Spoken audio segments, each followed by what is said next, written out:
thank you and welcome everybody. We are having a very quick overview and session on materials that we call alternatives to leathers. First of all, I would like to share with you why we call this event and also the report that's connected to it other leathers. In fact, I personally believe that there is no such material as leather, and trying to find a material that's not leather but behaves and looks and feels like leather is not that easy and probably doesn't even make sense. So we should think of this broad family of materials not as other types of leathers, but like other completely different materials with their own dignity, their own ways of look and feel, etc. So the perspective that we are having on these materials, besides, let's say, the regulations that prevent the use of the word leather when not applied to animal leather, is also a matter of getting used and accustomed to thinking of new materials as something that are new, that have their own properties, their own applications, their own ways of being used and designed, etc. So just after this very philosophical premise, I would move to a why. Why are there is all this interest and all this buzz around these materials that promise to somehow replace leather or at least become alternatives for some specific applications? Well, the first thing is that these are no materials that are not based on animals. And therefore, this opens a conversation and reasoning about the families of vegan materials, so materials that somehow do not contain any type of animal component and that are not derived from animal exploitation, not let alone animal slaughtering, like in the case of real leather. The second issue is whether actual leather should be considered byproducts. This is a narrative that's being made around leathers, that they are byproducts of the meat industry. While some people, and I mean in the industry also, is considering leather as rather a byproduct, sorry, a co-product, not a byproduct. So a product that sustains somehow also the meat industry, and this again refers to point number one. As leather being animal-derived materials, and therefore something that relies on the exploitations of other living beings. The third area is the one that concerns mostly the processing of leather transformation from the remains of the animal slaughtering to a material that can be used in the industry. And this includes tanning, coloring, dyeing, and every kind of surface treatment to make leather durable and pleasant material as it is. And this, over the years, has released into the environment a huge amount of dangerous chemicals, typically PFAS or heavy metals, or that, I mean, were a source of local pollution, and we in Italy know very well this type of problem. Now, clearly, these processes have been cleaned. So even, let's say, standard tannery are submitted to specific regulations, and it's not possible anymore to release into the environment certain chemicals that are currently treated and properly managed by companies. But of course, still the leather industry retains this memory and this type of impact, which is still existing in many countries in the world. Maybe not in Europe, but in other countries, yes. And then finally, there is an association of leather with an overall high global warming potential. Despite this is still sort of controversial, there are debates around how let's say, the global warming potential of growing and breeding cows, the animals, should be attributed to the different to the different materials that are derived from this animal breeding. But still, generally speaking, this is an issue that had some companies move towards alternative materials to leathers, at least for some of their productions. So what are the trends in this sector? Typically, we have identified 5, let's say, interesting phenomena that we observe in the alternative leathers industry. The first one is market growth and many investment by not just by private companies, but also by public funding with projects, but also by several companies in various sectors.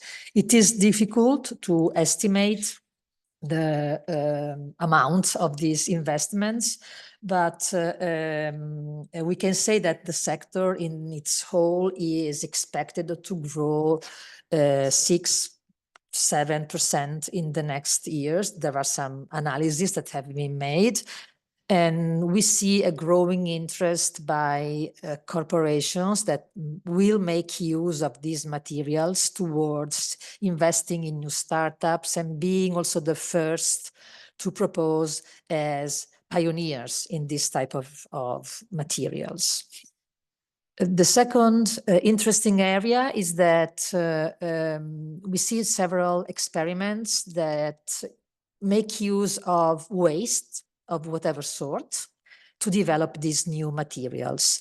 Typically waste from the agro industry, where there are, let's say, components that could be exploited to create these materials, like waste sugars, starches, fibers, etc., that could be used as ingredients, and that at the moment, in most cases, just go wasted. They are composted and become sort of nutrients for soil, but they could be better exploited to make materials, like in this case. So we see many startups that are experimenting on these types of solutions.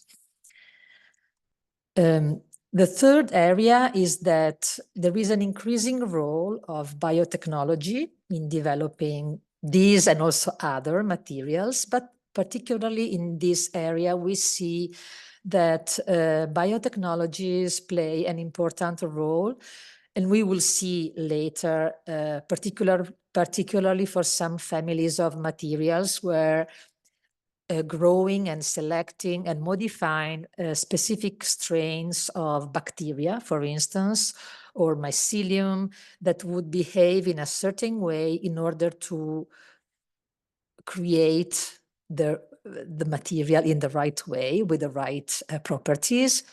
So clearly, it is an area where all these new biotechnologies are very much exploited. And they are sort of fundamental also to make the material useful and with the correct properties.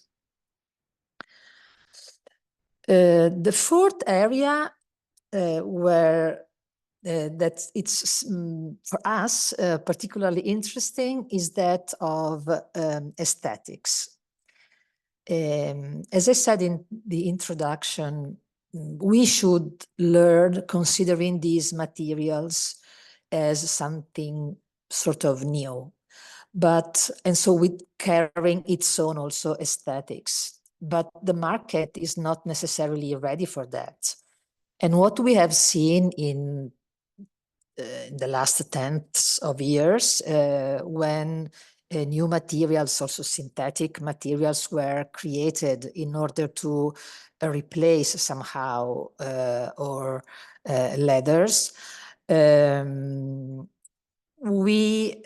These materials were developed to imitate leather, so with aesthetics that were very similar to leather, and also other aesthetics were developed to make leather more fancy and look somewhat more, how can I say, more artificial, or some particularly modern in a way. While instead, in the last developments, there are many materials that are also trying to develop its own type of aesthetics. So materials that say that they are not leather, that they say it clear. And then they would develop these new aesthetics in order to express their own personality somewhat. I have one question. I forgot to tell you that if there are questions or something that you would like to say, please feel free. I have Ambre Miradel with the raising hand.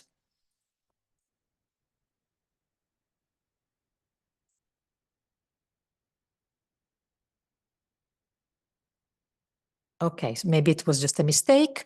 In case you have questions, you can write them in the chat, and I will be happy to answer maybe at the end.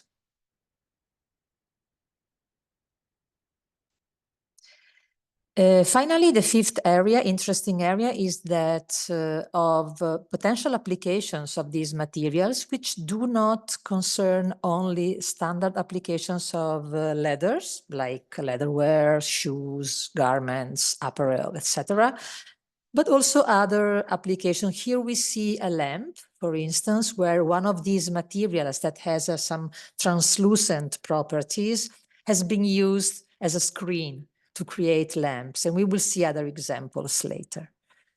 So these are some interesting areas that we also have explored more in depth in the report. So applications, what could be the applications of these new materials? I will start with an example of a student project that dates back 2 years ago, of a material that was developed for apparel, and it was an experimental material made of soil, so powder, dust, ground, that was embedded into mix of glycerin, starch, sort of a natural-based paste, sort of, where this soil were diluted, and then the material was spread on a surface and then let dry. And the film that resulted out of this handmade process was used to create these garments. It was a conceptual project, but somehow opened the way also to real application in garment and apparel of these new materials. A classical application would be that of accessories, like wristbands, sorry, for watches. In this case, we have this brand, which is Woodwatch, that already uses other natural materials to create the case, and that has selected cactus-based alternative leather to create its wristbands. And this is also, let's say, wristbands or stationery or that kind of application is also used by startups to sort of promote their materials in order to apply it in small quantities and also in applications that are not very demanding in terms of performances, and also to raise some money. So this is typically one of the first applications that startups would use to promote and to introduce their materials. Another example clearly is that of leatherware. Ganni particularly is an interesting brand that is experimenting a lot on these materials, and it has made it also a sort of brand statement. This is a very famous application of a bacterial cellulose-based sheet material on the famous Ganni Boo bag. It was introduced as a capsule collection with very, let's say, relatively small amount. Also, Ganni experimented on these new leather-like materials in jackets. This is another material based on bacterial cellulose that belongs to the group of what we have called grown materials. And again, it is a capsule collection. You see here, both in this case and in the previous one, how the material doesn't actually look like leather, like it doesn't try to imitate leather. Both in this case and in this, the material somehow retains its personal aesthetical features. Another example that you probably know very well is this of Adidas. It was, because it's not out anymore. It was a project that Adidas made to apply mycelium-based material on shoes, again in a special edition capsule collection of the Stan Smith. And it was, again, a statement to sort of express the interest of Adidas around these families of materials. And finally, the automotive industry. We've been moving towards less demanding sectors to the most demanding sectors. The automotive industry is showing a really growing interest in these types of materials, with partnerships with companies and startups to develop, of course, in this case, concept cars. To my understanding, there is still nothing really on the market. But as we will see, there can be, let's say, the possibility, or even for more advanced materials like this one, which is mycelium based, to become something that's viable, even in super demanding environments like those of the car industry in general. This is an interior that was very recently introduced by Cadillac as a show car, clearly. And all the interiors are mycelium based. Finally, an example of an installation of this was the stand of Design Tech at the Milano Design Week in 2023, where fruit-based material, you could see these stripes that are hanging from top, and that were used to create this magic environment using translucency and color. And it is basically a material that had originally proposed itself as an alternative to leather, and it is still working like that, but it can be also applied to other types of applications. It is biodegradable, so it can be composted at the end of the show instead of being just and ending up in landfill. As we saw before, these types of materials, this is fiber-based, leather-like materials based on leaves. And it is used in the lighting industry.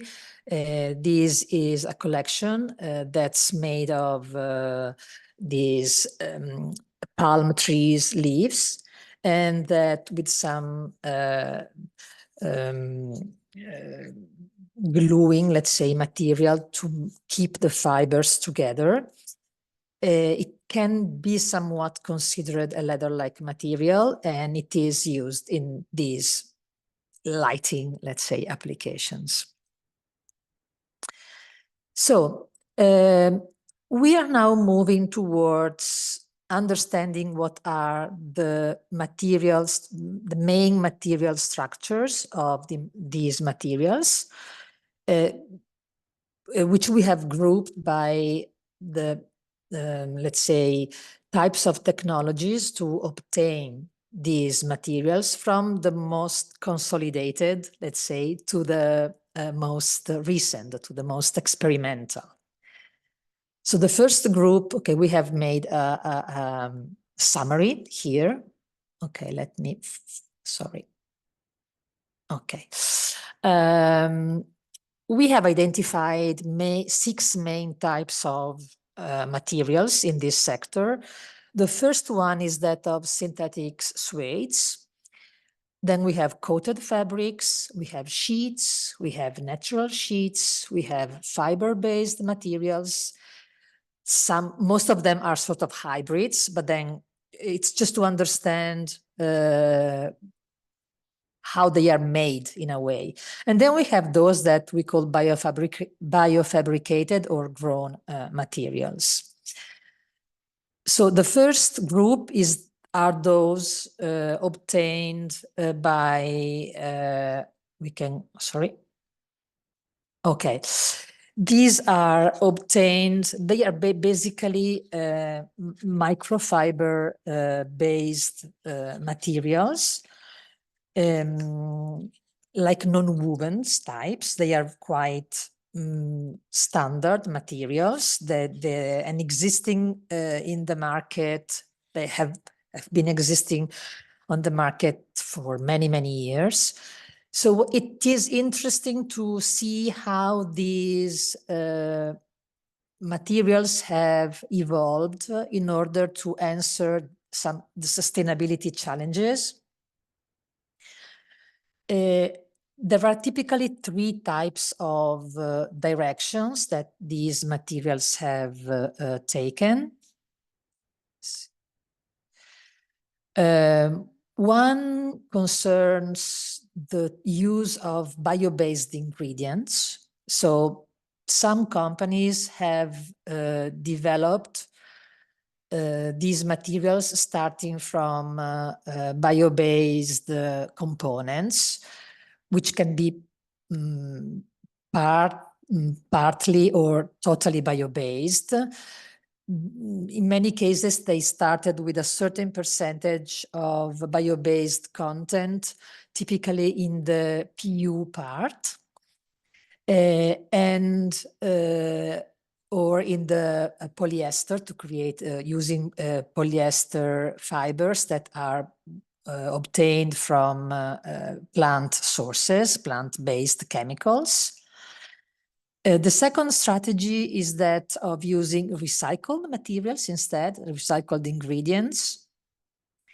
And the third is working on the process. So having cleaner processes, reducing the use of energy, managing the process in a more sustainable way, reducing the quantity of water, the quantity of chemicals, using typically water-based processes, and in some cases compensating the carbon emissions of the company in order to get to achieve carbon neutrality. So this is a group of materials that are already available with history behind, very reliable, provided by very large corporations, and usable in almost all types of super demanding applications, because as a matter of fact, they are not different from their, let's say, standard versions, except for the price, of course, which is usually higher for their, particularly for their bio-based counterparts. The recycled version is also slightly more expensive, but not very much. While when it comes to acting on the process and on the corporate emissions, then of course that's absorbed by the corporation itself, and so it doesn't affect the price of materials. So if you are looking for something that's super reliable, that can be applied in any condition, already available in a very broad variety of colors and whatever, this is a good type of solution. The second group, which is again very consolidated, is that of coated fabrics. Coated fabrics have been existing on the market for ages. They would be typically PVC or PU coated backings, materials. What's happening in this sector, and this again is no news, but there are more and more materials being developed in this sector, is that there are, let me see, okay, there are new types of ingredients, typically bio-based, that are used in order to reduce the percentage of petrochemicals, of oil-based components, and eventually resulting in a lower carbon footprint. So in this area, you would mostly find solutions that would work on the bio-based content in two ways.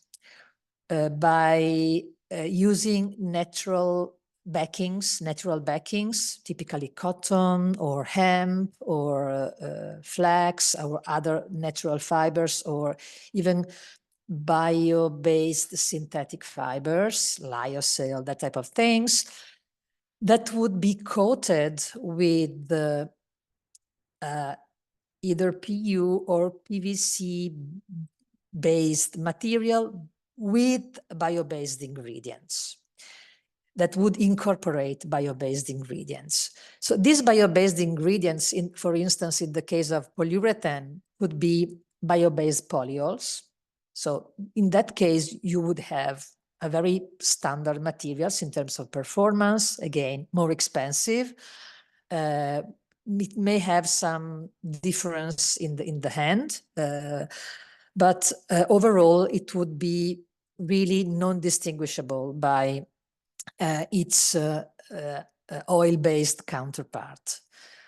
Then you would have other materials that would incorporate in the mix, let's say in the coated part, some other types of bio-based ingredients, like in this case, waste from the cactus byproducts, citrus byproducts, fruits from the agro industry sector, like apples, grapes, in some cases even coffee to be used as an ingredient, or rice husks. So it would be basically a way of introducing these materials into this polymeric matrix in order to reduce the oil-based content. Normally, these companies should also provide an LCA of these materials in order to testify, to certify that the material has really a lower carbon footprint than standard coated fabrics. Otherwise, okay, it's an interesting story, but okay, it's not that convincing, right? Since the material is still very similar to the oil-based counterpart. Then, similarly to these coated materials, we will have sheets. So in this case, you have no fabric backing. It is like either coated or extruded types of materials that would be based on typically a mix of ingredients, which can be totally or partly bio-based. Normally, there is always an oil-based component to provide some necessary performance, particularly on the surface, and also to improve durability. You know that there is always a tension between natural and biodegradable materials and their durability. Even leather. Leather would be a biodegradable material, but then to make it durable, the tanning process is there also to make it more durable, to make it more resistant to whatever type of conditions, humidity, temperature, scratch, whatever. So it is always, I mean, the challenge in these types of materials is finding a good balance between durability and performance. And so in many cases, there is still the need for some oil-based content. Always in the areas of these so-called sheets, these are typically sheets, natural sheets, so cut materials that are cut from trees, for instance, like in this case, or typically cork, for instance, that are applied on a backing. So you would have like a natural sheet that's cut from a plant, or there was an experiment years ago that used the upper part of mushrooms to create these types of leathers, or leaves, for instance, plant leaves that would be laminated onto a fabric backing to create a material that would not resemble leather, of course, but that would be able to replace it for some types of application. This is an example of a wood-based material that is then lasered on the surface to make it more supple and more soft, and to get also some draping somewhat. It's still quite stiff, but it's super interesting in terms of look and feel. It looks like wood and it behaves like a soft material. And the fifth group is that of, as we've seen before, of fiber-based materials. These are basically non-wovens in a way that would also use some binder to make the material, let's say, stiffer and more leather looking somehow. In this case, it typically fibers, discarded fibers from any type of source, agriculture, agro-industry, even in some cases from other types of industry, not necessarily related to agriculture, are used and are mixed with a binder that would keep this material together in a way that you would have some sort of strength that's given by the fiber, and also some elasticity that is given by the binder. So it is an interesting mix. This, again, is a very broad family of materials using hemp, pineapple, palm leaves. So it's, again, it is interesting because it basically exploits two different technologies and blends together two families of materials that are plastic sheets, I would say, in a way, and nonwovens. So it's an interesting mix, and you can get very high percentages of bio-based content, up to 98, 99%. In some cases, even totally bio-based, again with some issues still to solve concerning durability, and again the tensions that I was mentioning before between being a material that would biodegrade and being a material that would last longer. Finally, let's say the most interesting area, being very long, but then hopefully it's interesting for you. I will dedicate a little bit more time on this last group of materials, which is that of what we call grown or cultured leathers that are obtained by biotechnologies. In this, again, this is also a group of different materials obtained with very different processes. Most of them would start from some microorganisms strands. So the first step for all these materials would be to develop and select either bacteria or the right type of mycelium strand, or the right type of processes to grow these materials, to create the bioprocess that would finally, eventually create the material.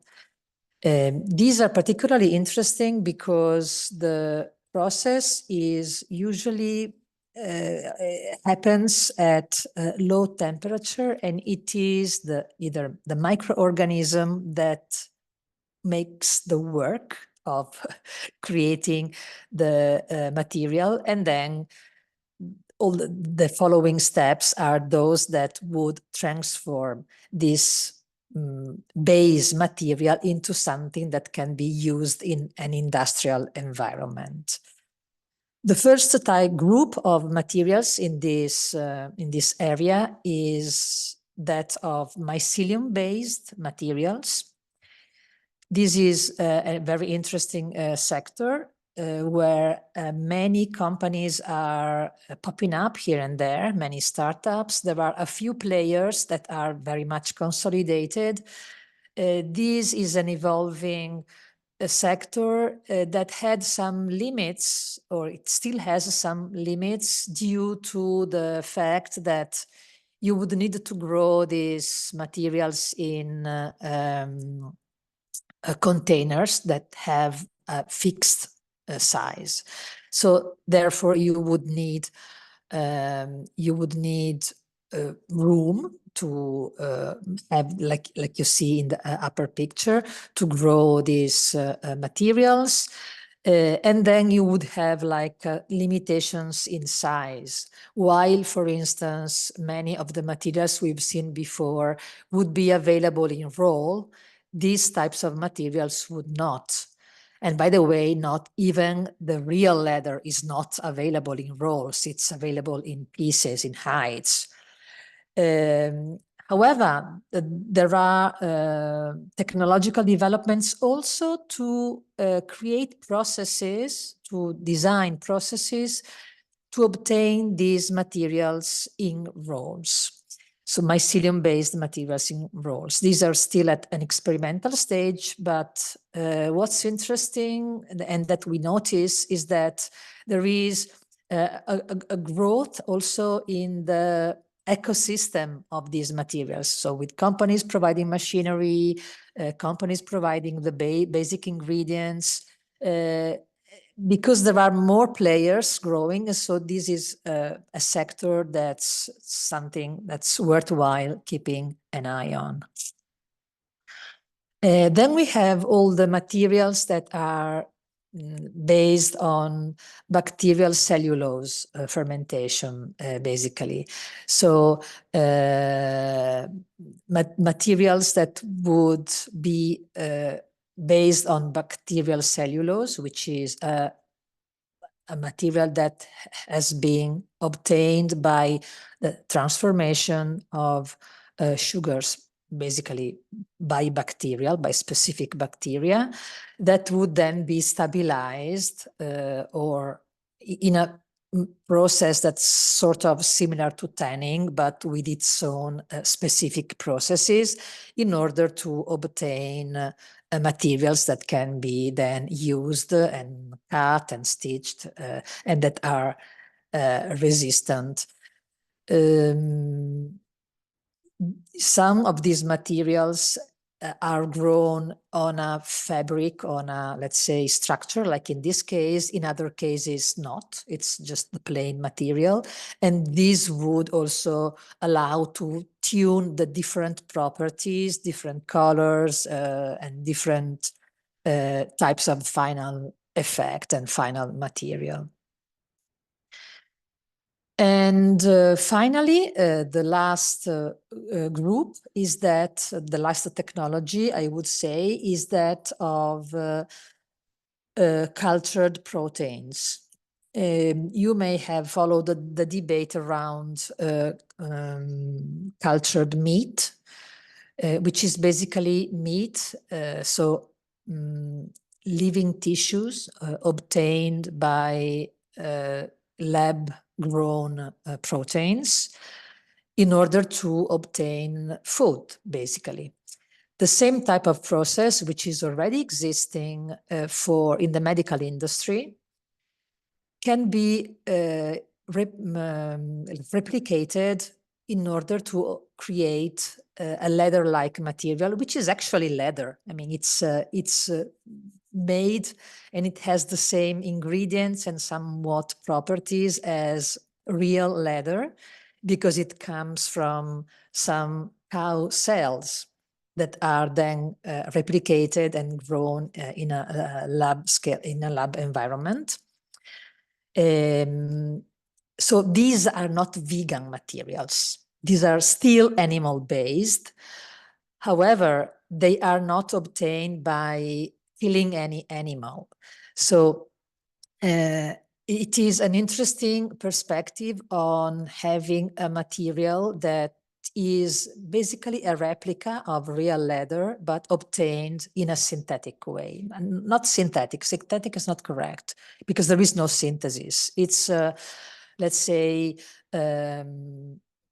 man-made process, okay? Man-controlled process. And this is, let's say, the most advanced. There is nothing even, I mean, there are some startups and some investments that are made on these types of leather. Nothing is actually available. But again, it's an area where there is a big interest also from investors. And that's basically it. I hope I gave you an overview on all the possibilities that are existing in this family of materials. We have dedicated to this subject a report that will include, of course, much more details and also examples of materials with the names and surnames and manufacturer contacts.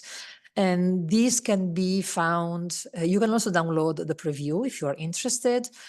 I put the QR code if you want to see the page directly, and it is on our website, so you can take a look at it.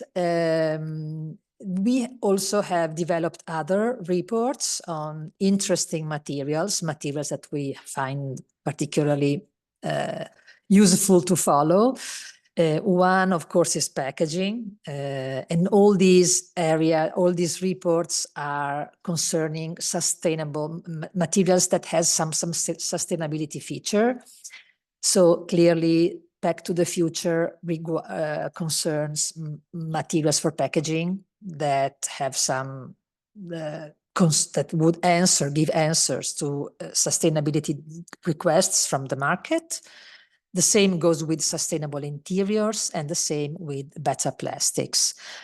In case you are interested in knowing more about us, what we do, and how we can help. So I am the reference person for advisory and reports. Then, of course, if there is anyone interested in Material Connection Library, then you can speak with Francesca. We have Chiara before introduced you about our events, which are the Innovation Days and Milano Design Week, for which we have two different reference persons. And then for any question or curiosity about us, you can visit our website. Hopefully it's quite clear. If not, let us know. And thank you very much for attending.